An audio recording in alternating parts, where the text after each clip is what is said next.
Buenas tardes desde España y shalom a todas las personas que prestan atención al estudio que vamos a presentar en esta ocasión. Como de costumbre, se presenta un título antes de todo para que la gente sepan de qué se trata en el estudio, en la presentación que se da. Pero en esta ocasión no lo voy a compartir, no voy a compartir el título en esta primera parte, ¿vale? Sino que lo voy a presentar en la segunda parte que va a ser la próxima semana, en el próximo Shabbat. En esta ocasión vamos a observar y a estudiar la hermosa historia de un príncipe de Israel que fue el nieto del primer rey de Israel, Shaul, quien reinó unos 42 años sobre Israel hasta que perdió su vida en una guerra contra sus vecinos enemigos, los filisteos. Junto a él fallecieron tres de sus hijos, entre ellos y Jonatán. Jonatán, como mejor se conoce su nombre al español. El segundo rey humano que reinó sobre todo Israel fue David, pero vamos a, en el tiempo, vamos a ir tiempo atrás en la historia de nuestro pueblo para conocer eh, la historia de estos sucesos. Vamos a observar brevemente la sucesión del poder real que se dio sobre Israel hasta llegar al tema central que viene a ser el objeto de nuestro estudio. Por cierto, este estudio se dividirá en dos secciones. La primera parte que vamos a ver en esta serie, en esta ocasión, la primera parte de este estudio se dedicará a observar los eventos desde la perspectiva histórica, así que solo nos vamos a dedicar a ver la mera letra de los sucesos históricos. La segunda parte, vamos a desmenuzar el texto base, que lo vamos a leer mucho más adelante, es decir, en la segunda parte, ahora no lo voy a presentar. ¿Por qué? Para revelar lo que la letra no presenta, ¿vale? En la segunda parte vamos a observar el texto base. ¿Con qué fin? Para verlo en esta historia lo que, lo que en meras letras no se presenta. En esa segunda parte nos vamos a centrar en la parte espiritual, que el Ruach, donde el Ruach, el Espíritu, revela sobre lo que el Ruach revela a través de las letras de la propia historia. Esta sección de estudio puede ser puesta como parte de la serie Profecías al Día, debido a su contenido sobrecargado de evidencias que describen la obra redentora, tanto la presente como la que está por venir, y esto entre otras enseñanzas. Repasamos entonces la historia para crear el contexto de la experiencia sobre la cual vamos a estudiar, ¿vale? Hacemos la sucesión de la historia hasta el momento que vamos a llegar al tema sobre el cual nos vamos a dedicar a estudiar. La esposa de Shaul fue Ahinoam, hija de Ahimás. Ella le engendró a Shaul 4 hijos. Como hemos dicho al principio, Shaul fue el primer rey que hubo nuestro pueblo, el pueblo de Israel. Entonces, esta mujer, Ahinoam, engendró a Shaul 4 hijos. Fue Johanatán, el primero, el primogénito, Abinadab, Malquishua e Ishbaal. Este nombre que le fue cambiado por Ishboshet. Ahinoam dio también a Shaul 2 hijas, quienes serán Merab, que fue desposada con Adriel, y Mical, ¿vale? Esos son los nombres de las dos hijas que tuvo Shaul con Ahinoam, Merab y Mical. Ishbaal, el cuarto hijo de Saúl, su nombre significa hombre de Baal. Ishboshet, después Boshet, vamos a ver más adelante el significado del por qué se fue cambiado este nombre. A David se le había prometido darle por esposa a Merab, que era la hija mayor de Shaul. Pero llegando el momento, Saúl no cumplió con lo prometido y en lugar de que Merab sea dada a David, fue dada a Adriel, el Mejolatita, con quien tuvo 5 hijos, ¿vale? Adriel, la hija mayor de Saúl, en lugar que fue prometida a David, fue dada como esposa a este Adriel. Y con este engendró 5 hijos. La hermana menor de Merab amaba a David, así que Saúl decidió entregar a Mical como esposa para David, como compromiso de una promesa hecha ante el pueblo. Después de un cierto tiempo, la envidia se apoderó de Shaul, quien convirtió a David en su enemigo principal, de modo que lo persiguió para matarle.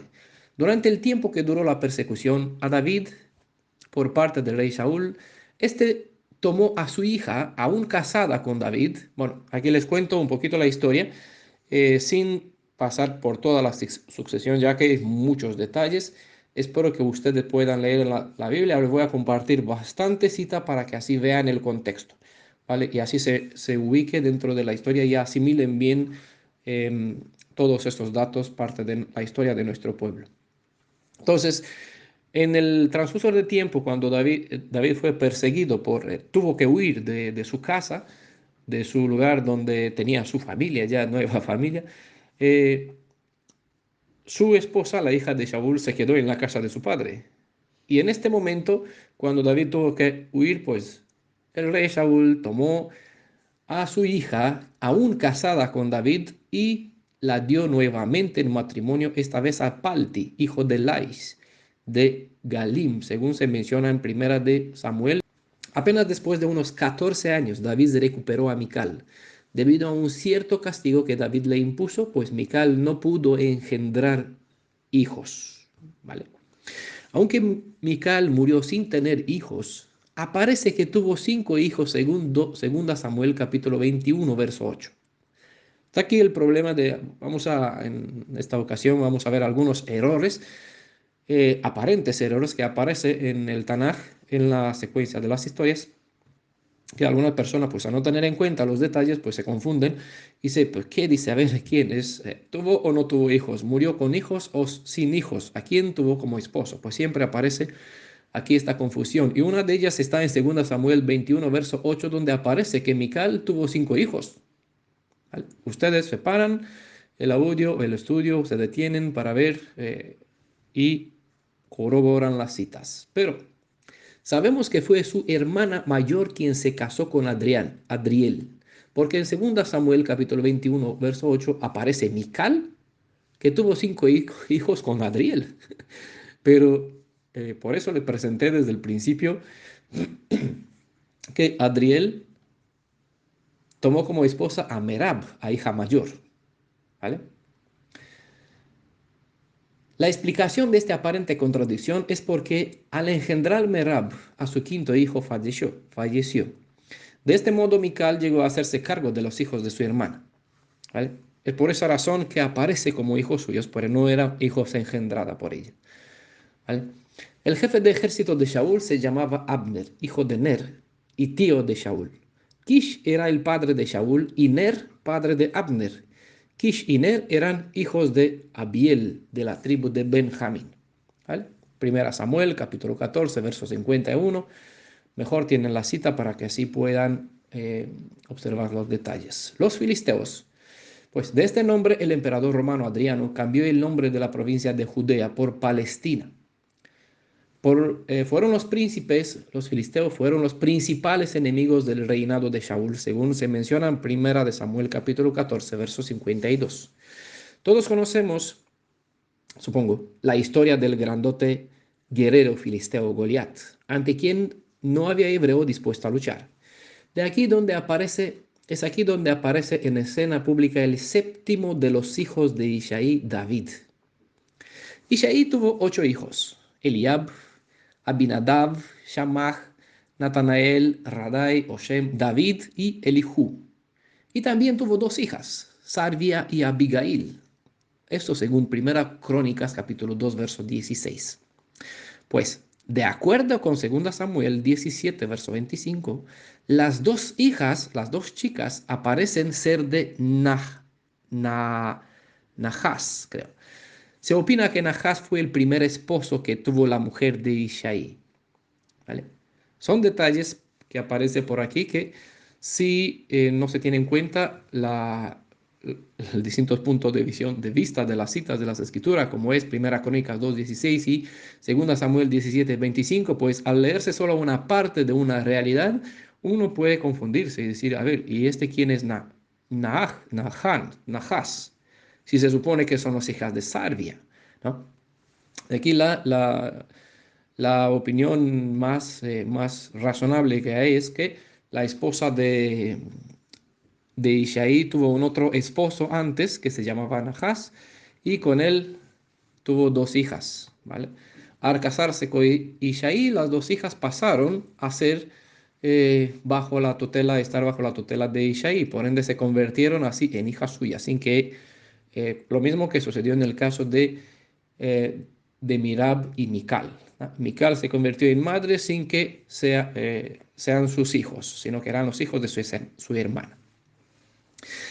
En 1 Samuel capítulo 17, versos 12 al 14, se indica que David era el hijo menor de 8. ¿Vale? Aquí es otro detalle importante. Y en 1 Crónicas capítulo 2, versos 13 al 15, se indica que David era el séptimo hijo de Isaí. Entonces, ¿era el menor de 8 o el séptimo? Eso depende mucho de la visión de uno y del entendimiento. Cuando uno se acerca a los términos que está en el Tanaj y se ubica a entender el asunto desde la perspectiva de los conceptos hebreos, se puede comprender distintamente los asuntos. Pues en Samuel, el término hebreo con cual se refiere a David se traduce como el más pequeño, pero el más pequeño no necesariamente significa el más joven. La palabra utilizada en el hebreo es katán, que significa pequeño o incluso sin importancia.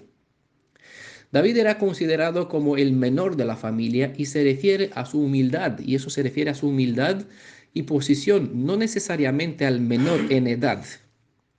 En 1 Samuel 16, verso 10, se presenta al profeta Samuel, quien vino a ungir a uno de los hijos de Isaí. Isaí presenta delante de Samuel 7 de sus hijos, pero no a David, aunque David era el séptimo hijo en el orden del engendramiento.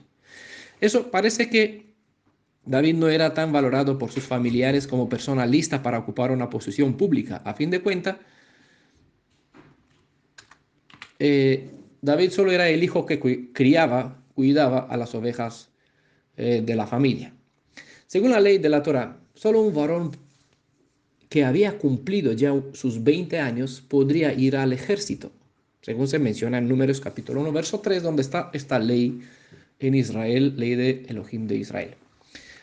Según el mismo rey de Israel, Shaul afirmó en 1 Samuel capítulo 17, 33, David no era más que un niño porque aún no tenía edad para acudir a la guerra. Tanto los israelitas como Goliat, los filisteos, ¿no? Pensaron que David era solo un niño que era demasiado joven para pelear. Por lo tanto, se estima que rondaba unos 15, 16 años o incluso menos, si se razona que los primeros hijos de Isaí, los tres hermanos mayores de David, ya estaban en el ejército, lo que supone que los otros tres hermanos mayores que David aún no tenían sus 20 años, ¿vale? Él era el séptimo, ¿vale? Así que delante hay 6 hermanos. De ellos, 3 ya estaban en el ejército de David cuando David se presentó porque su padre le envió al campo de batalla con comida, con alimentos para los comandantes de sus hijos y para los hijos. Y aquí se enteró de la historia de Goliat, ¿vale? Entonces, los primeros 3 hermanos, los primeros 3 hijos varones de Ishai ya estaban en la guerra. Por lo tanto, ya tenían al menos 20 años o más. Entonces, David tuvo también 3 hermanos menores que los primeros 3, ¿vale? Pero mayores que él. Estos 3 hermanos, al quedarse en casa, se supone, obviamente, porque no tenían 20 años. Por lo tanto, no podrían acudir, no podrían ser presentes a la convocación a la guerra. Aquí solo es cosa de hacer cuenta de cuánto tiempo dura un embarazo y descontar los años de los varones para darse cuenta que David rondaba por aquí 15, 16, o quizás tuvo 3 gemelos a la vez.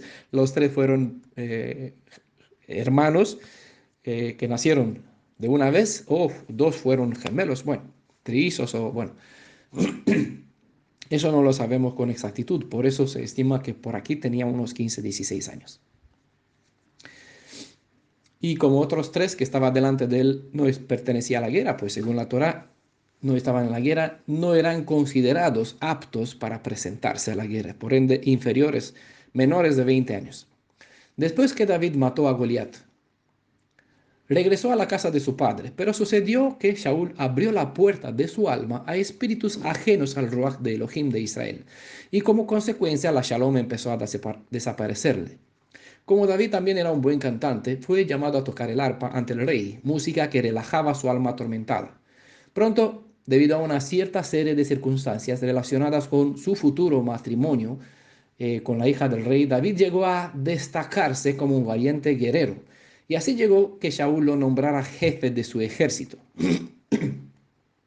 David fue bendecido por el Elohim viviente a lo largo de sus días para ganar y ganó batallas tras batallas, de modo que hizo que su nombre sea muy famoso en Israel, tanto que los logros de Shaul empezaron a pasar en el segundo plano. Esto no fue agradable ante el varón que era el más apuesto de todo Israel, según se menciona en 1 Samuel capítulo 9, verso 2. Cuando David regresaba de la guerra, las mujeres le recibían bailando y cantando. Shaul ha vencido a miles de enemigos, pero David ha vencido a decenas de miles. 1 Samuel 18, verso 7. Por eso Saúl empezó a tenerle envidia y quería matarlo. Desde aquel momento, David tuvo que huir de su casa, como lo mencionaba al principio, seguido por sus amigos guerreros valientes y de confianza. Hasta la muerte de Shaul, David estuvo lejos de su tierra, viviendo como exiliado en una tierra filistea. Desde el momento que el jovencito David mostró su carácter firme, lleno de confianza en el brazo derecho del Elohim viviente, Jonatán, y Jonatán es el nombre en hebreo, el primogénito de Shaul y sucesor heredero al trono de Israel, apegó su alma a la de David. Jonatán miró donde no miraba a su padre, mientras Shaul miraba hacia la apariencia de David y solo vio a un muchacho que no tenía edad para la guerra. Jonatán vio el poder de la fe de David, que era superior a su mera fuerza física. Recuerden que cuando fue el momento para presentarse delante de Goliat, Shaul le dio su propia armadura y pobre David, siendo un niño, no podía moverse con ella. Así que se fue con su ropa, ¿vale? Y con sus piedrecitas.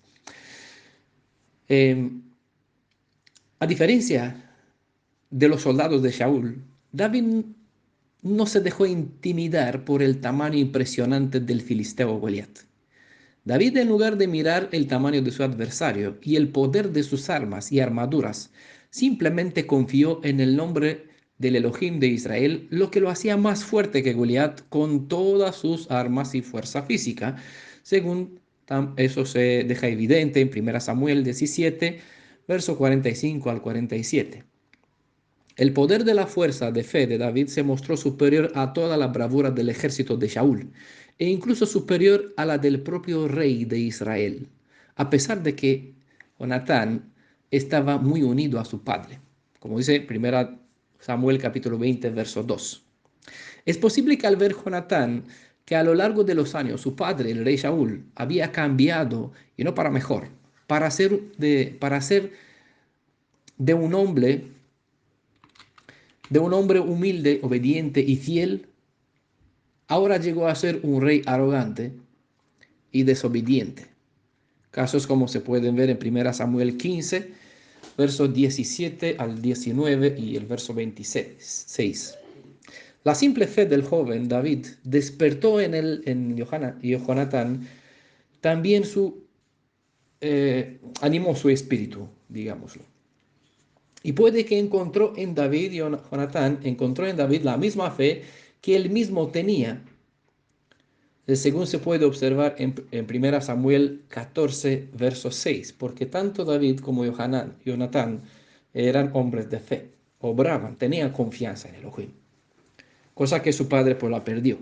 En todo caso, la realidad es que la actitud que vio en David cautivó a Jonatán y decidió hacerse amigo suyo. Incluso se mostró como su protector al ser Jonatán con 10 años, al menos creo que, o más de 10 años, 10, 15 años mayor que David. No sé exactamente la edad, pero era en todo caso por aquí superior a 10 años. Shaul observó que David conquistó el corazón de todo el pueblo de Israel por las victorias que éste obtenía librando a Israel de sus enemigos, y empezó a temer por el futuro de su primogénito, y aún más temió por su propio trono, aunque David jamás pensó ocupar el lugar de Shaul, sabiendo todavía que fue ungido para ser rey de Israel. Nunca tuvo este pensamiento de buscar ocupar el lugar de Saúl de alguna forma. De hecho, su testimonio fue claro: yo no levanto la mano contra el ungido de Adonai. Entonces, si Adonai lo ungió, pues él lo quitará del medio de alguna forma. No sé qué sucederá, porque claramente a David se le prometió que Adonai lo hará rey. ¿Cómo? ¿Y de qué forma? ¿Y cuándo? No era algo que le preocupaba a él. Por eso es importante aprender la paciencia y la confianza. Entrevió la posibilidad de que el pueblo favorezca más a David que a su hijo primogénito como futuro rey sobre Israel. Eso se deja bien claro y evidente en 1 Samuel 23, verso 17. Siendo que David era amado por Israel, Shaul planeó su muerte en la batalla. O sea, cómo voy a hacer porque es amado del pueblo? Yo no puedo matarle. Entonces, claro, buscó estrategias para librarse de él. Cuando Shaul descubrió que su hija menor estaba enamorada de David, hizo planes para que ese efecto destruyera al joven. ¿Por qué? Recuerdan que su hija, bueno, era la mayor en este caso, palabra que Shaul no cumplió, fue prometida a aquel varón que va a lograr matar a Goliat. Y en este caso fue David el que se hizo digno de la mano de la hija del rey.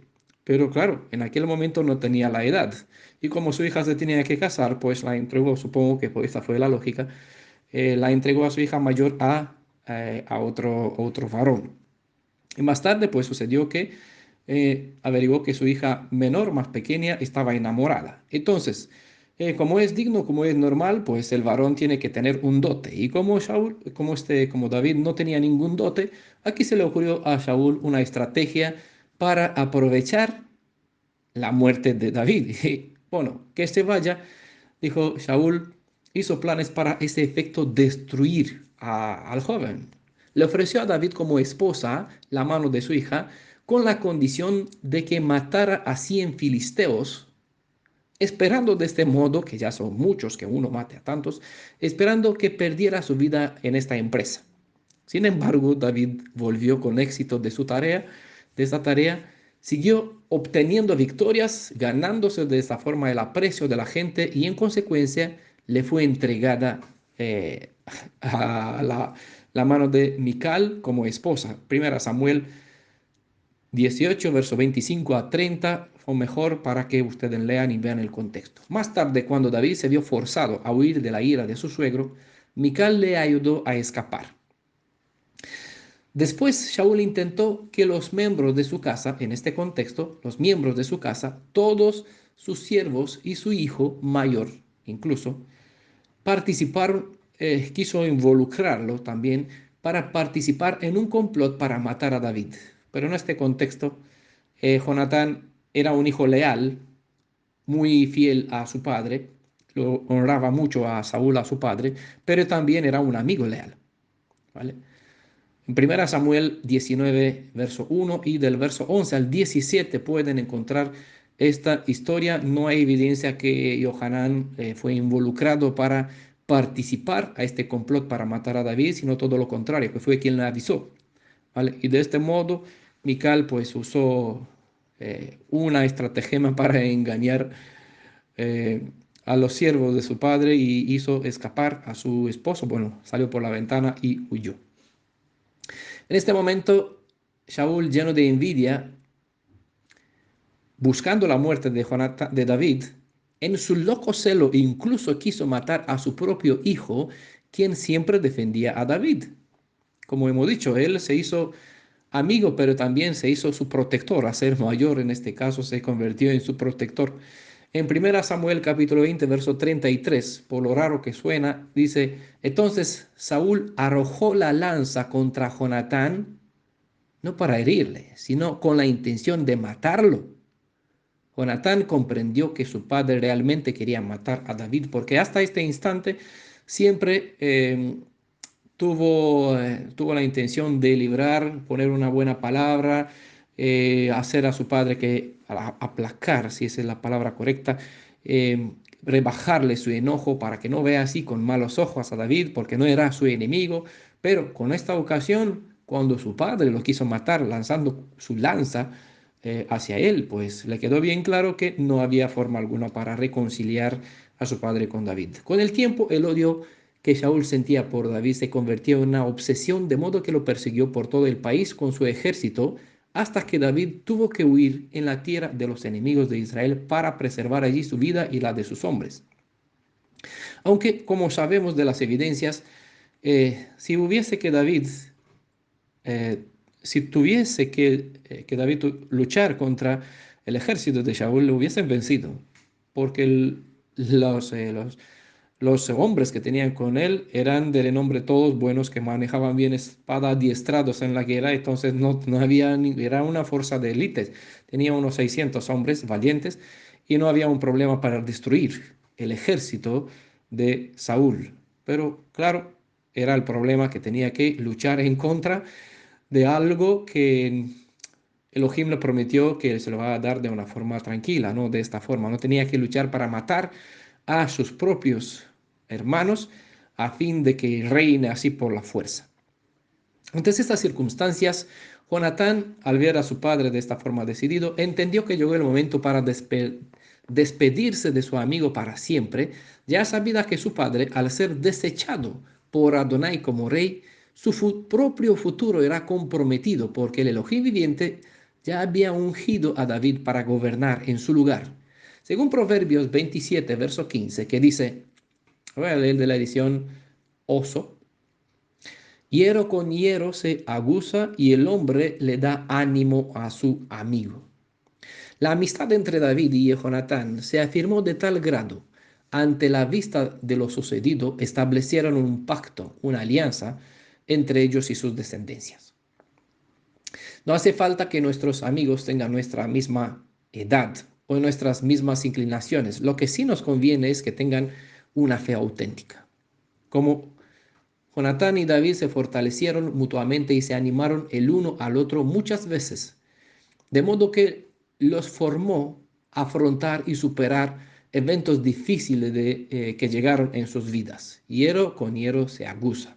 Así las personas, entre ellas. Por eso el estilo de la estrategia del el Redentor y Elohim de Israel ahora, al buscar a ir a reunir las ovejas perdidas de la casa de Israel, no encuentra una y dice, qué bien, aquí te quedas quietecita, te quedas quietecita hasta el momento del día de la que todos los voy a volver a casa. No, dice, los lleva en un rebaño, deja a los 99, va a buscar a la perdida y la trae junto a los 99 para que así estén juntos en un rebaño. Así estamos divididos por todos muchos países, grupos pequeños por aquí y por allá, tratando de pulirnos uno con los otros aquí en la comunidad, y no gusta muchas veces, pero por eso aprendemos a vivir en unidad, y Adonai nos forma que de rebeldes y como estamos así con nuestra vida difícil de vivir en una unidad, aprendamos aquí de a poquito vivir como familia, como pueblo, como una misma nación, hermanos. David prometió que siempre cuidara y protegería a la familia de Jonatán, mostrándoles un amor leal al pacto. ¿Vale? Pongo acento sobre este término porque esta es la verdadera Javá, mostrándose un amor leal al pacto, según el verso 14, ¿vale? La cita está en 1 Samuel, capítulo 20. Aquí pueden leer el verso, bueno, pueden leer todo el capítulo, pero específicamente pueden leer sobre el compromiso de esta alianza hecha en el nombre del Elohim viviente. Aquí en 1 Samuel capítulo 20, verso 3, verso 13 al 17 y del 41 al 42. ¿Vale? En verso 14, aquí se especifica que esta promesa fue mostrar un amor leal al pacto. ¿Vale? Dejo aquí como dato importante. La continua actitud de Shaul en rebeldía contra la voluntad del Elohim de Israel lo llevó hacia su perdición. Sus malos actos también trajeron la muerte sobre todos sus hijos, aunque al principio hemos dicho que en la guerra que tuvo sí, con los filisteos, murió él y 3 de sus hijos. Pero vale, le voy a decir más adelante por qué menciono lo llevó hacia su perdición y la de sus hijos. Solo el hijo menor de Shaul se quedó con vida porque no tenía valentía, es decir, Ishbosheth. No tenía valentía para ir a la guerra. No era visto. No que no tenía la edad, tenía bastante edad. Ishbosheth tenía unos 40 años cuando murió su padre Shaul. Y el comandante del ejército de Shaul lo puso a ser rey en lugar de su padre, según menciona 2 Samuel capítulo 2 verso 10. Tenía edad suficiente para ir a la guerra, pero por ser cobarde, por no tener valentía, no se presentó junto con sus otros 3 hermanos que comandaban, que eran dirigentes del ejército de Israel, de Saúl. Bueno, con la muerte de Saúl, la tribu de Judá llamó a David de regreso a su propia tierra. Bueno, aquí creo que saben todos que estuvo la tierra de los filisteos, sirvió a Kish, ¿no? Al enemigo de Israel. Bueno, aquí mucha historia. No nos detenemos para todo. Paso por los detalles importantes para llegar al asunto que tiene que ver con nuestro estudio, ¿vale? Por eso espero que entiendan por qué salto algunos detalles. Entonces, con la muerte de Saúl, la tribu de Judá llamó a David de regreso a su propia tierra y los Yehudim eligieron que David sea rey sobre ellos. Así llegó que David primero reinó sobre Judea, sobre su propia tribu, y estableció su capital en Hebrón. ¿Vale? Abner, ¿quién era Abner? Pues vimos que era el comandante del ejército de Shaul y pariente de Shaul, ¿no? Motivado por su interés personal, puesto que era primo del rey difunto. Primera Samuel, capítulo 14, verso 50, ¿vale? Recordamos, es importante este detalle de parentela entre ellos. Abner había hecho que Ishbosheth, el cuarto hijo de Shaul, sea rey sobre las demás tribus. Si la casa de Judá eligió a David para que reine sobre ellos, sabiendo que fue ungido por Samuel el profeta para ser rey, la casa de Judá, de su propia tribu, pues eligió a David. Entonces Abner tomó a Ishbosheth y lo puso rey sobre todos los demás otros tribus restantes de Israel. Le ubicó la capital del otro lado de Jordán, en Mahanaim, para protegerse a sí mismo y al nuevo rey de los hombres de David. ¿Vale? Había una motivación para aquel tiempo, vamos a hablar sobre ella más adelante. Evidentemente que al coronar al hijo de Shaul como rey, se ponía en contra de la decisión del Elohim de Israel, porque ya todo en Israel sabía que Adonai había elegido y ungido a David como rey sucesor al trono de Israel en lugar de Shaul. Abner se puso en contra de la voluntad del Elohim viviente. Abner tenía problemas con la lujuria también, así que tomó de las concubinas de Shaul y cayó eh, como mujer para él, ¿vale? Y cayó de esta forma en desgracia ante el propio rey que él mismo había puesto a reinar. Ishbosheth acusó a su primo de cometer incesto con Rizpa. Esto condujo a una ruptura entre Abner y Bosheth. La acusación enfureció a Abner, quien transfirió su lealtad de Shaul a David. Intentó él hacer algo para buscar su propia seguridad, ya que ni con uno ya vio que su futuro está comprometido, a ver si puede pasar el otro bando. ¿Vale? Segunda Samuel capítulo 3, versos 8 al 21, aquí está la historia bastante amplia con sus detalles de sus hechos, de los sucesos. Job, Abishai y Asael eran hijos de Sarvia. ¿Quién era Sarvia? La hermanastra de David, según se evidencia en Primera Crónicas 2:16, Segunda Samuel 17, verso 25. Estos varones emparentados con David llegaron a ser jefes del ejército de David, quienes se remarcaron por sus actos de valentía. Primera Samuel 26, verso 6, Segunda Samuel capítulo 2, verso 13, verso 18, capítulo 3, verso 39, son algunas evidencias de, lo, de la valentía de esos varones. En Segunda Samuel capítulo 2, aquí lo dejo todo el capítulo para que vean, tengan el contexto, se puede leer que Abner tuvo que matar a Asael, ¿vale? Asael era uno de los hermanos de Job y Abishai, ¿vale? Parientes de David, quienes se convirtieron en comandantes del ejército de David. Y recordamos, Abner era el comandante del, eh, del ejército de Saúl, ¿vale? Abner iba corriendo y Asael venía detrás de él, ¿vale? Tuvo que matar, detenerse y matar a Asael en legítima defensa y en contra de su voluntad porque respetaba a sus hermanos y a David. De hecho, si pueden ver bien, en 2 Samuel le había dicho dos advertencias. Apártate de mi camino, no te pongas aquí porque yo respeto a sus hermanos. Pero parece que este no tenía, no estaba bien de cabeza en este momento. Se lanzó sobre Abner y este ser mejor adiestrado en la guerra, pues lo mató. Este acto, aunque fue autodefensa, llevó a despertar un rencor injustificado en las almas de Job y Abishai, de modo que procuraron vengar la muerte de su hermano, aunque esto trajo tristeza a David. Obviamente lo hicieron, pero no gustó a David este acto. Abner trató de llegar a un acuerdo pacífico con David, pero lo alcanzó la venganza de los hermanos de Abishai, quien lo mataron. Segunda Samuel capítulo 3, 21 a 31 está aquí la evidencia. Lo mataron de una forma cobarde y vergonzosa. Lo asesinaron prácticamente a sangre fría.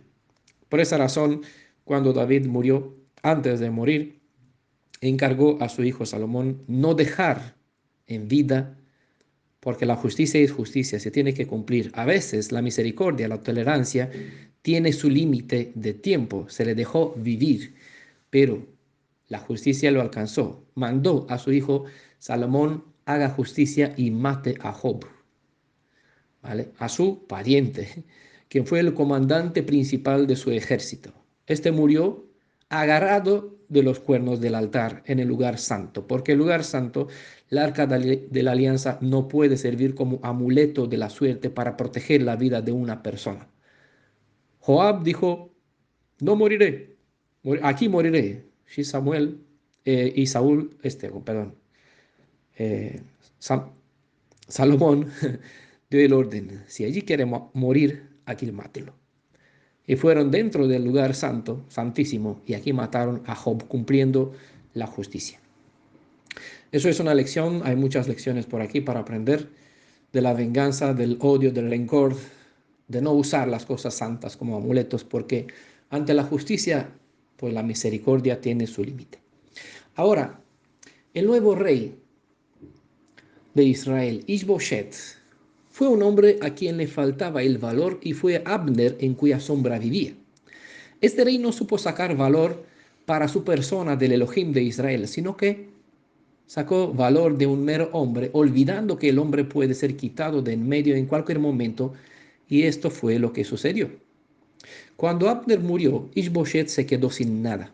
En crisis y bajo presión se derrumbó en temor, a pesar de que David, como nunca tuvo algún problema con Shaul, tampoco tuvo con Ishbosheth. Nunca se preocupó porque había un rival suyo. Nunca tenía ninguna intención de matar a nadie para que pueda reinar tranquilo, porque el Elohim viviente le había prometido el reino sobre Israel y que de algún modo esta promesa se cumpliría. Resulta que dos varones planearon asesinar al rey de Israel, a Ishbosheth, y lo lograron usando métodos de engaño. Para más detalle pueden ver 2 Samuel capítulo 4. En el verso 2 aquí se cuenta que Recab y Baana eran de los hijos de Benjamín, como que estaban de su propia tribu. No se sabe exactamente qué problema tenían Recab con Baana eh, contra la casa de Saúl, pero claro que algo aquí los motivó, quizás por el interés, pensando que puede lograr algún beneficio. Estas dos personas que estaban de la tribu de la que provenía la familia de Saúl, pues planificaron matar al Ishbosheth. Fueron conciudadanos benjamitas los que asesinaron a Ishbosheth. David no aprobó el método que los hijos de Rimón usaron y en lugar de recompensar a estos varones como ellos pensaban porque quitaron de en medio al rival de su reino, David hizo matar a los asesinos debido al crimen cometido. Recab y Baana creían que David lo recompensaría por haber matado a su rey rival. Por lo tanto, una vez más, David tuvo que protegerse de los rumores de que él había dado la orden de haberlo asesinado, y por eso, ejecutando a los homicidas y hablando bien de Ishbosheth, pues trajo justicia, hizo justicia. Así terminó el reinado de Ishbosheth después de solo 2 años y sin dejar hijos. El único pariente cercano que podría seguir la sucesión de la casa de Shaul sobre el trono de Israel era su sobrino Mefibosheth, pero nadie creía que Mefibosheth tenía la capacidad para ser rey, así que su existencia era como si no estuviera. David reinó 7 años en Hebrón sobre la tribu de Judá. Ahora iba a reinar 33 años sobre toda la nación para un total de 40 años. Al llegar David a ser coronado sobre todas las tribus de Israel, escogió a Jerusalén para ser su nueva capital, a la ciudad, la fortaleza ocupada donde vivían los jebuseos. En medio de Israel vivían estos jebuseos, porque Israel no procuraron destruirlos cuando Adonai les ordenó matarlos a todos. ¿Vale? Vamos más al tiempo, Josué capítulo 15, 63, Jueces capítulo 1, verso 21 son aquí algunos detalles. Saben que esta nación formaba parte de aquellos que tenían o han sido dados a ser destruidos por completo en la tierra de Canaán. Los jebuseos eran arrogantes y desafiaron a David. Oh, ¿con qué propósito? Porque claro, lo veía un joven, pensaba que es inexperto, y ellos duraron unos 400 años más o menos, pues vivieron aquí en medio de Israel sin que los israelitas puedan destruirlos. Tenía una fortaleza y claro, aquí el orgullo se le subieron hasta la cabeza. Bueno, ellos desafiaban a David a que los atacara burlándose de él con esas palabras. Es decir, si vienes aquí a luchar contra nosotros, hasta los cojos y los ciegos te pueden derrotar. ¿Vale? Eso aparece en 1 Corintios capítulo 11, verso 5 al 8. Aquí se relata que Job logró entrar en esta fortaleza. Se le hizo una promesa también a Job, al que entrará aquí primero y abrirá la fortaleza. Job logró entrar en esta fortaleza y abrió la puerta de la ciudad, que cayó en las manos del ejército de David sin ningún problema. Con esta instrucción nos acercamos al tema, con esta, introducción, nos acercamos al tema que hace la razón de este estudio. Los siguientes textos forman parte del contexto de la vida de Mefibosheth, el último descendiente en la casa de Shaul. No les voy a decir los textos que vamos a tener como historia, lo vamos a ver más en la próxima parte. Vamos a leer lectura de las citas que van a ser parte de nuestro estudio. Le voy a dejar aquí una serie de versos para que tengan el contexto para la siguiente ocasión. Así que tengan en cuenta versos en 2 Samuel, todas las citas serán de Samuel. 2 Samuel capítulo 4, verso 4. Capítulo 9 de 1 al 13. Capítulo 16 de 1 al 4. Capítulo 19 del 24 al 30. ¿Vale? Eso es el contexto hacia cual nos acercamos para centrar nuestro estudio, ¿vale? Una vez acabada esta presentación. Bueno, Mefibosheth no es un nombre muy común en la historia bíblica. De hecho, solo hubo 2 nombres con este nombre en el Tanaj. Los 2 fueron parientes, es decir, fue un tío y su sobrino. Primero fue el hijo de Jonatán, el hijo de Saúl, ¿vale? El hijo de Saúl tuvo un hijo que se llamó Mefibosheth. Y el segundo de Mefibosheth en la Biblia, en el Tanaj, en nuestra historia hebrea, fue el hijo de Saúl y que tuvo con su concubina Rizpa, no con su esposa, ¿vale? Hemos visto al principio que su esposa le dio 4 hijos y 2 hijas, ¿vale? Pero Saúl tuvo una concubina que se llamaba Rizpa, que era hija de Aja, según 2 Samuel capítulo 3, verso 7. Con esta mujer, con esta concubina, tenía ellos por costumbre tener más de una mujer, una esposa y varias concubinas. Shaul tuvo a esta concubina Rizpa y ella le dio un hijo que se llamaba, bueno, le dio dos hijos. Uno se llamaba Armoni y el otro que se llamaba Mefiboshet, ¿vale? Estos dos, fueron entregados a petición de las Gabaonitas. La historia está en 2 Samuel capítulo 21, el verso 8 y el 9, precisamente aquí habla del hecho que David lo entregó a este Mefiboshet y a su hermano Armoni, junto con otros 5 nietos de Shaul en las manos de los Gabaonitas. ¿Qué hicieron ellos? Pues los ahorcaron para hacer justicia. ¿Vale? Segunda Samuel capítulo 21 del 8 al 14 está este contexto. Tuvo que cumplir una justicia delante de Adonai y David entregó a las Gabaonitas lo que ellos pidieron. 7 de los hijos o de la descendencia de Saúl. Entre ellos eran este Mefiboshet, hijo de Rizpa, hijo de Saúl, ¿vale? Y su hermano Armón y otros 5 hijos, ¿vale? Los otros 5 nietos de Saúl en realidad eran los hijos de la primera hija, de la hija mayor de David, perdón, de Saúl, ¿vale? La hija mayor de Saúl hemos dicho que tuvo 5 hijos.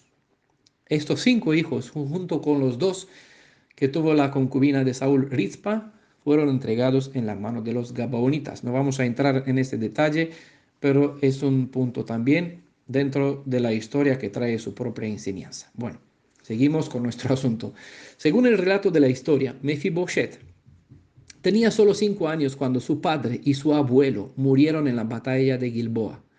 Cuando la noticia de estas muertes, bueno, fueron 4 en realidad, llegó a la casa real, su criada, la criada de la mujer que tenía en cuidado al niño de Johanatán, lo tomó en sus brazos y huyó, pero en su huida, todos sabemos, él cayó.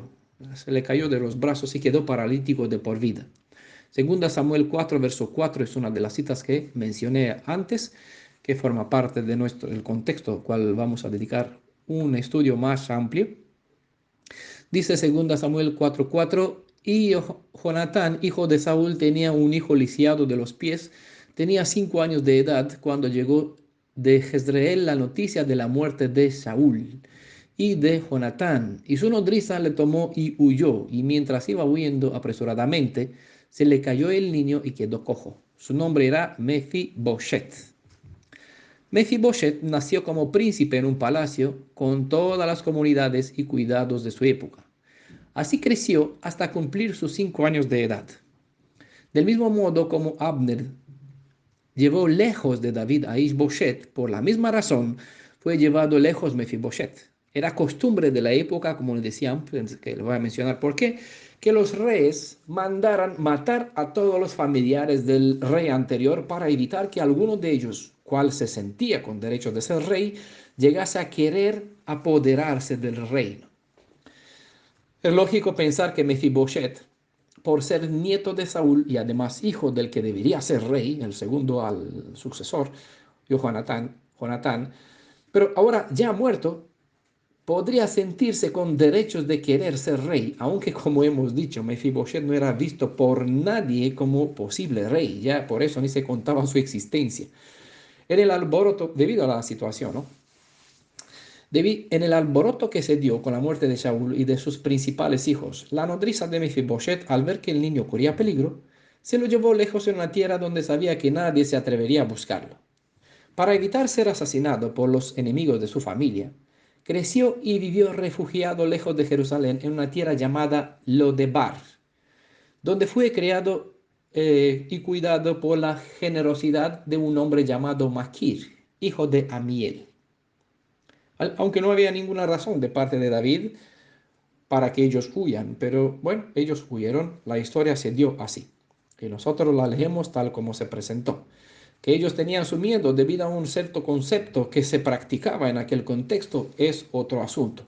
Pero al menos desde la perspectiva de David, nunca pensó asesinar a sus rivales, porque él tenía bien claro que Adonai le iba a dar el reino de una forma sin que él la obtenga. Y eso es enseñanza también. Pero vamos a verlo. Espero tener en cuenta este detalle la próxima ocasión. Observamos en Primera Crónicas capítulo 8, verso 34 y también Primera Crónicas 9, verso 40, que Mefiboshet no era el nombre original. Veamos cómo aparece en las crónicas de Israel. Dice en el texto, hijo de Jonatán fue Merib Baal. Y Merib Baal engendró a Micaías. Esa es la crónica de la sucesión de los hijos, ¿vale?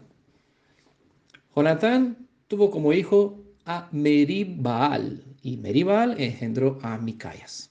Originalmente, el nombre del hijo de Jonatán fue Merib Baal, pero posteriormente la parte del nombre que igual podría hacer referencia al nombre de Baal, es decir, al ídolo, vino a ser mal visto a causa de la historia que este nombre evocaba. Así que se cambió este componente del nombre por Boshet.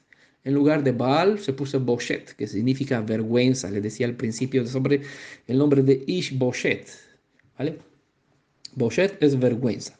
Con la palabra Boshet no se buscó otro nombre, sino solo encriptar la referencia a la deidad ajena mediante un término que describe lo mal que es la idolatría. De aquí vergüenza. Hijo de la vergüenza sería Ishboshet, como se llamaba el hijo, o bueno, en lugar de llamarlo Ishbaal, fue llamado debido al problema que tuvo con la idolatría. Quizás el editor que puso por escrito toda esta historia, al saber ya o en el tiempo cuando ya estaba ya bien clara el tema de la deidad y el culto a Baal, pues para no hacer invocación de este nombre, cambió el nombre Baal o el título Baal o la palabra igual, ¿vale? Por Boshet, que es vergüenza, como referencia indirecta hacia la deidad de esta gentil de Canaán, cananea. Baal significa o se suele traducir así: el Señor es el defensor, o el que lucha, o el que resiste. Bueno, hay varios puntos de vista, depende de qué enfoque lo puedes ver, ¿vale? Merib es en el sentido de la raíz de esta palabra, es contender o luchar. Y Baal significa la palabra Baal, amo, dueño, señor o maestro, según el contexto. Hay citas donde habla Baal de las flechas, es decir, no tiene nada que ver con el nombre de la deidad cananea, sino con el sentido que es un experto, es un maestro en tirar flechas, ¿vale? Por eso tiene que tener en cuenta el contexto del uso del término, y aquí el término pues se entiende si se refiere a un nombre o a un poder. Recordamos que él en el sentido de autoridad, y depende a quién se le aplica esta autoridad, ¿vale? Siempre hemos visto más detalles, fue en el libro de Oseas, capítulo 2, parte 2 de esta serie, sobre el libro de Oseas, sobre el capítulo 2. La parte 2 trata específicamente sobre la deidad cananea con el nombre Baal, ¿vale? Aquí hay más detalle, con más nombres que se dio en Israel en ese sentido. De hecho, uno de la historia de la familia de Saúl fue un hombre con este nombre, Baal, efectivamente así se llama. Pero no necesariamente el sentido aplicaba a la deidad cananea, sino que podría igual ser dueño, señor, maestro, es decir, amo, en el sentido de amo, el esposo de la mujer puede ser llamado con este nombre Baal, es decir, que está el señor de la casa, ¿no? Es el amo, es decir, hacer cabeza superior sobre su mujer. Recordamos que en este sentido, la palabra Baal también aplicaba al Elohim de Israel, pero con el crecimiento del culto pagano a la deidad cananea Baal, el título Baal empezó a tener connotaciones negativas para los nombres hebreos. Quizás esto motivó al cambio de Ishbaal en Ishboshet, de Meribaal en Mefiboshet, ¿vale? Puede que el nombre original del hijo de Jonatán era Meribal, pero con el accidente, al quedar lisiado y sin honores reales, el nombre fue cambiado a Mefiboshet, significando esto último el avergonzado, o el que esparce, o el que siembra la vergüenza. El nombre Meribaal fue cambiado por Mefiboshet para no pronunciar el nombre idolátrico de Baal. ¿Vale? Esto según una Crónicas capítulo 4, verso 34. 1 Crónicas, ¿vale? Entienda, el 1 de Crónicas. También en capítulo 9, verso 40 de Primera de Crónicas y también en Segunda Samuel capítulo 4, verso 4. Los nombres Baal y Boshet son convertibles entre sí debido al significado cultural que se les da teniendo en cuenta el término vergüenza y que el culto a los ídolos trae de por sí vergüenza como cualquier otra desgracia. Este caso, que quedó, Maribal quedó pues desgraciado por toda su vida.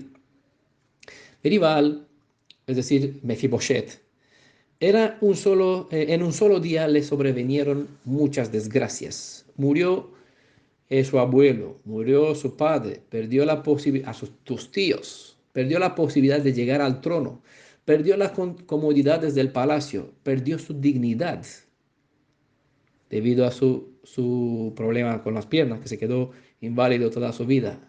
Perdió su nombre, ya no tenía valor su nombre y obviamente su herencia. Y como si eso fuera poco, sus frágiles piernitas se le quebraron cuando accidentalmente la niñera le dejó caer en la huida. Luego, unos 7 años más tarde, su tío Isboshet fue asesinado a sangre fría. Segunda Samuel, hemos visto capítulo 4, versos 4 al 8. Así que de un palacio, Mefiboshet pasó a vivir en Lodebar, al este del Jordán, en un lugar en Galaad, según se menciona, segunda Samuel capítulo 17, verso 27, a unos 48 kilómetros al noroeste de Jerusalén. Bueno, aquí nos vamos a parar con esta historia. No sé qué tal les pareció, pero seguramente va a ser de bendición para hacer memoria de parte de la historia de nuestro pueblo y seguramente al menos 3 puntos que creo que entendieron en cuanto a por qué David es contado en 8 de los hijos, pero es el séptimo y por eso, bueno, algunas diferencias que antes resalté o voy a repetir. Espero que, bueno, como hemos dicho al principio, eso fue la letra, una parte, una introducción de la historia. Vamos a citar en la segunda parte el texto base sobre el cual vamos a dedicar nuestro estudio. Y una vez que tenemos claro el texto, en este contexto, ubicado en este contexto, en esa sucesión de eventos, que no por nada hice mención de ellas, vamos a dedicarnos, no sé si voy a lograr en una sola parte, sino la parte 2 va a ser dividida en 2 secciones. También vamos a sacar provecho para ver lo que el Ruach, lo que Adonai nos revela a través de su espíritu, a través de esta historia, ¿vale? En la segunda parte, en la próxima ocasión, le voy a dar el título de esta presentación y vamos a profundizar más, ¿vale? Espero que me acompañen. En el nombre de Yeshua, pues que sean todos bendecidos y que todo sea para la honra de Yeshua y de su Padre por la bendición, por la redención que Él tiene preparado para nosotros. Shalom a todos, feliz semana.